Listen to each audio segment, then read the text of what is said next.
Faut-il réduire les armes pour éviter la guerre? Ou au contraire se réarmer pour empêcher toute agression? La démilitarisation, c'est l'espoir d'une paix durable. C'est avoir la conviction que la paix se garantit par la coopération. La démilitarisation, c'est de réduire les capacités et les forces militaires pour limiter tout risque de conflit. Cela paraît si simple de se dire que moins il y a d'armes, moins il y aura de risques de tensions.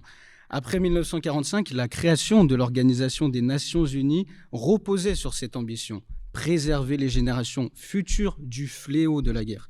Le droit international, les négociations, les traités de désarmement, ces initiatives veulent un projet commun. La coopération peut remplacer la confrontation et le rapport de force.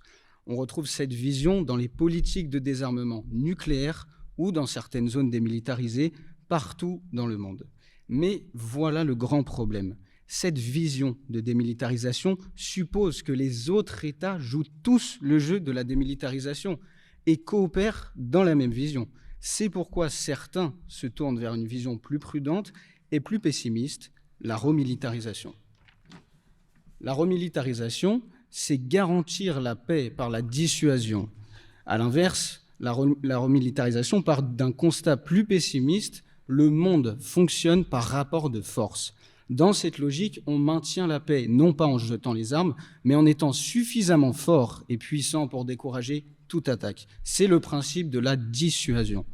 Depuis l'invasion de l'Ukraine par la Russie en 2022, les dépenses militaires mondiales ont atteint un niveau record selon le CIPRI, Institut de recherche de la paix internationale de Stockholm, en 2023. Dans un communiqué, l'OTAN a annoncé renforcer sa présence en Europe de l'Est et se réarme depuis 2014 lors de l'invasion de la Crimée. Depuis 2022, en France, le budget pour la défense explose. Le président de la République française, Emmanuel Macron, a annoncé en 2025 une accélération du financement de la défense pour atteindre plus de 60 milliards d'euros à l'horizon 2027. L'Union européenne investit davantage dans une défense commune et convergente.